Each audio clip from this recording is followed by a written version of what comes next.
Fala, programador, tudo tranquilo?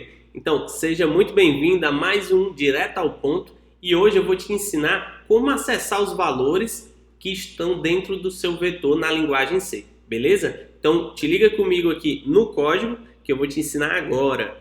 Então, beleza, nós temos aqui nossa função principal, tá bom? E aí eu já tive aqui e coloquei o nosso vetor, tá bom? É um vetor que apresenta valores inteiros, mas nada impede, por exemplo, de ser um vetor que apresenta valores float, tá bom? Então nós temos aqui, por exemplo, 99.5, 67.1, 54.33, tá bom? Então nós temos aqui alguns valores, números reais que indicam aqui o float, certo? Float é um tipo inteiro, um tipo de número de ponto flutuante. Então, são números reais, são números que podem ter casas após a vírgula, tá bom? Então, eu criei aqui a estrutura do vetor, que o nome dele é um vetor, né? Eu coloquei vetor, mas poderia ser outro nome, por exemplo, a aux, poderia simplesmente ser V de vetor, tá bom? E aí tá aqui o nosso vetor V, certo? Que apresenta um tamanho 3 e recebe aqui, é atribuído, comando de atribuição igual, recebe esses valores aqui que estão entre chaves. Na posição 0, vamos ter o valor 99.59, vamos ter na segunda posição, né, 67.17 e na última posição, na posição aqui, 54.33, tá bom? Então, como é que eu faço para acessar esses valores durante o meu programa? Por exemplo, eu quero imprimir um desses valores aqui que seja. Para acessar, o que eu preciso fazer é simplesmente colocar o nome do meu vetor, que no caso é V, certo? Podia ser só VET, vamos botar VET, fica melhor. VET de vetor, e aí eu vou colocar assim, ó, eu quero acessar a posição 2, por exemplo, certo? Lembrando que é sempre bom a gente colocar aqui, ó, só para vocês se lembrarem, as posições de um vetor sempre começam na posição 0, tá bom? Aqui eu vou botar um comentário só pra gente. Aqui é a posição 0, aqui é a posição 1 e aqui é a posição 2, tá bom? Porque às vezes fica a dúvida achando que a primeira posição é 1, mas não é. Começa sempre do 0. 0, 1 e 2, totalizando um tamanho 3. Tem 3 números que são armazenados aqui dentro, iniciando na posição 0, beleza? Então, se eu quero acessar um determinado valor aqui, digamos que eu queira colocar uma variável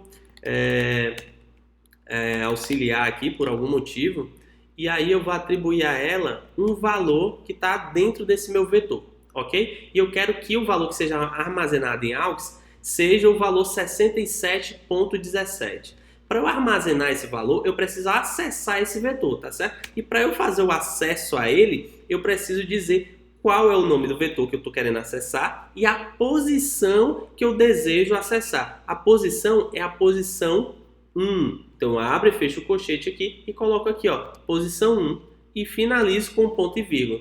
A partir dessa linha, o valor de aux que vai estar, que ele vai ter dentro dessa variável, né, é exatamente o valor que estiver dentro da posição 1 do vetor VET. Qual é a posição 1 do vetor VET? 67.17. Vamos conferir se realmente é isso aí que está armazenado lá dentro e se aux, a variável que a gente declarou, está recebendo esse valor? Agora, é só você botar aqui um printf, tá bom? Botar aqui o ponto e vírgula para não esquecer no final dessa linha e nós vamos escrever aqui um texto. O valor de aux, por exemplo, né, é 2 pontos. E aqui nós colocamos o local onde vai ser, né, onde é que vai estar a variável, né, o valor da variável dentro do nosso texto. E para fazer isso, a gente usa o %.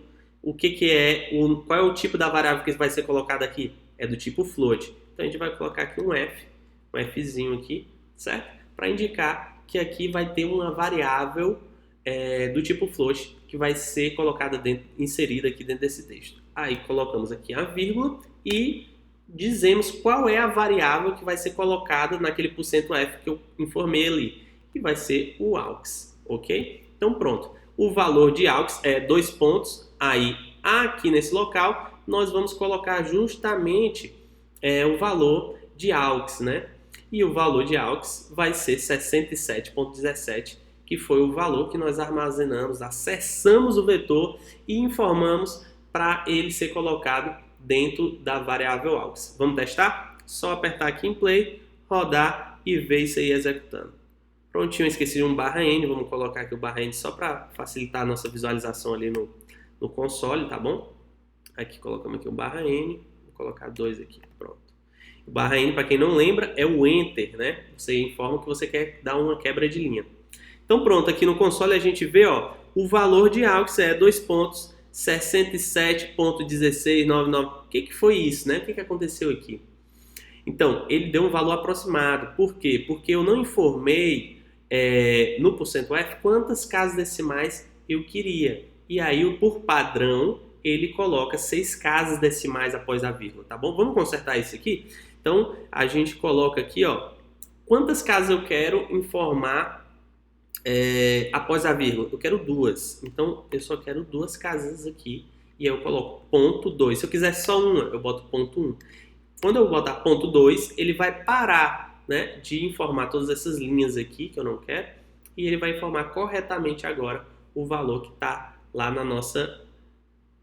que a gente formou ali, tá bom? Então, vamos colocar aqui play e pronto. O valor de AUX é 67,17, exatamente como a gente informou lá, tá bom? Então são alguns detalhes que às vezes passam despercebido, mas que é interessante a gente comentar aqui também.